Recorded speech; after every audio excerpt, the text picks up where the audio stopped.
Well, hello. It's Saturday afternoon, and I'm here to update everyone on the latest orders that have come out from Palm Beach County, ones that came out earlier this week from Miami-Dade and Broward County. So there seems to be some kind of misunderstanding or expectation that either myself or others who are property managers managing your associations are there to give you the end all with all of what to do about opening up your pools. So I'm here to tell you that all I can do is give you my best advice uh, as your legal counsel. And if I'm not your legal counsel, then clearly this advice is being given to you solely as my opinion and things I believe may or may not be relevant for your associations, which without knowing specificity, there's just no way to comment about it.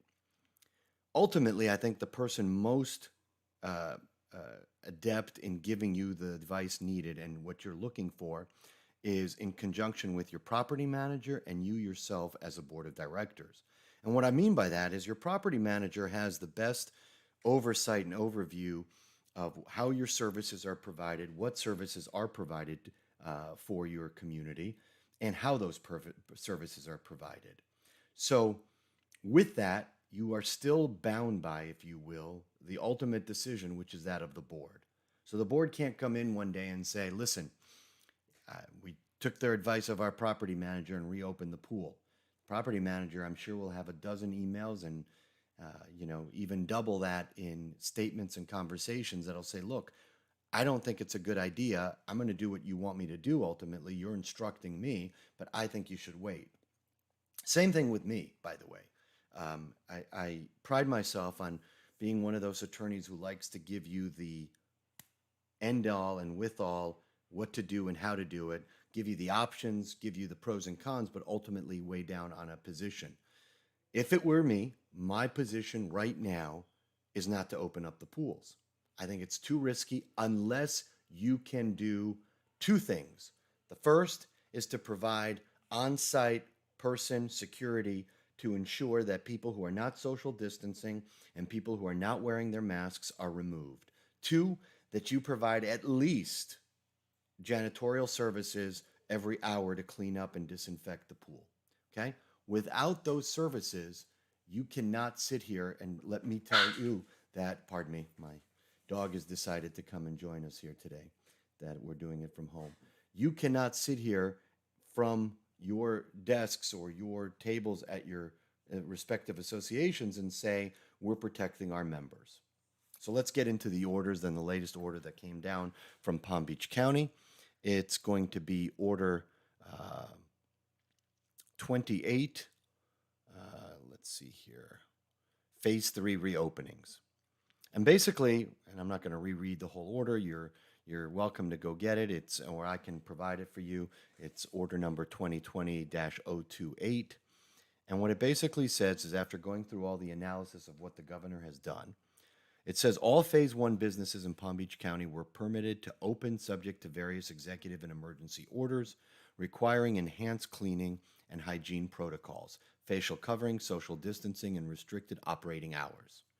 However, given the above mentioned interventions and in consideration of the most data and indicators related to COVID-19, on September 1st, the Board of County Commissioners determined that it was appropriate to submit a request to the governor to move Palm Beach to Phase 2. Now, we know the governor has gone to Phase 3. So, with that, pursuant to the Palm Beach County Code chapter, I'm not going to give you all the little articles and so forth, but also the granted the authority given by Governor DeSantis in Executive Order 20-52. The following is the new edict in Palm Beach County, and to some degree, it also covers the other two counties.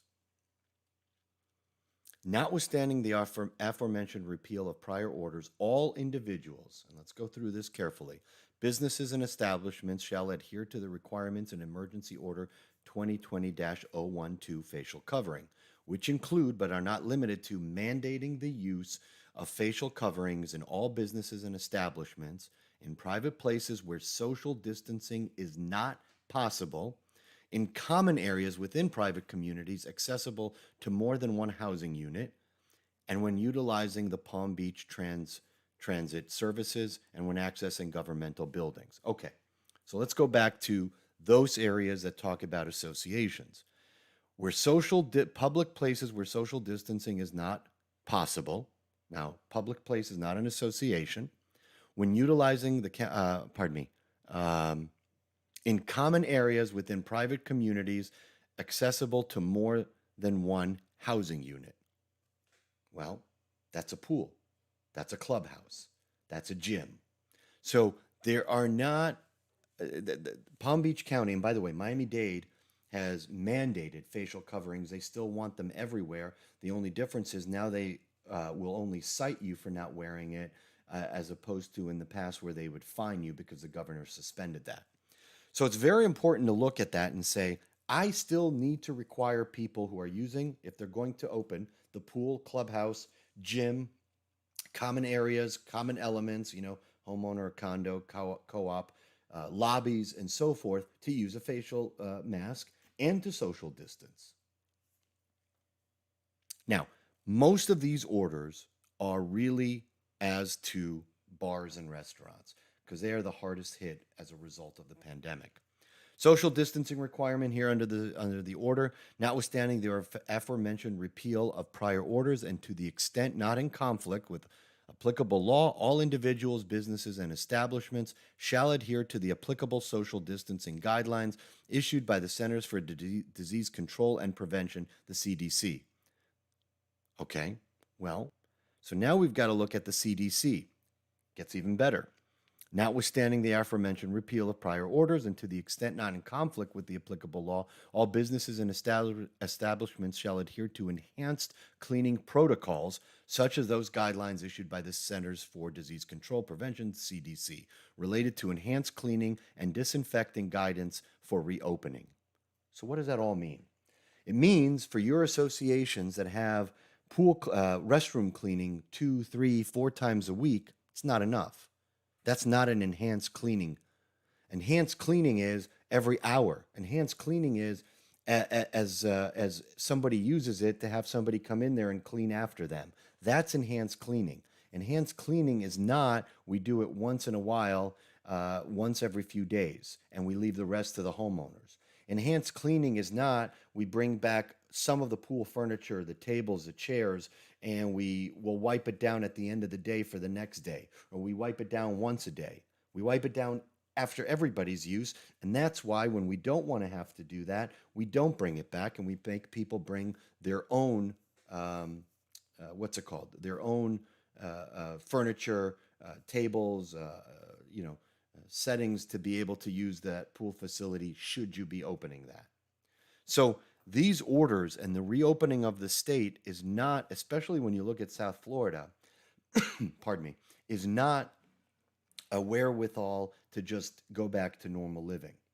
As Dr. Fauci, I think, has said on a number of occasions, he doesn't anticipate having something effective to protect the nation, to protect its inhabitants, and treat them until mid to late 2021. In fact, I don't know how many of you follow sports, but and I never thought I'd ever say this, but Cam Newton, the quarterback for the Patriots, just tested positive, and I just read that game is being canceled with the Chiefs. The Titans have tested positive. That's a football team out of Tennessee.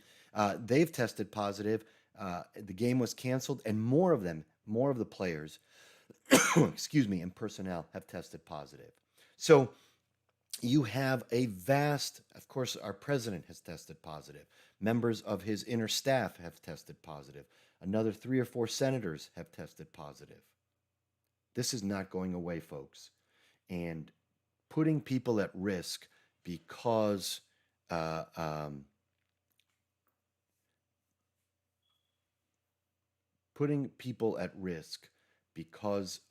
the desire to open up a pool is not going to be your excuse if somebody gets hurt, has long-term effects, or God forbid, perishes from contracting COVID-19. That's not the excuse.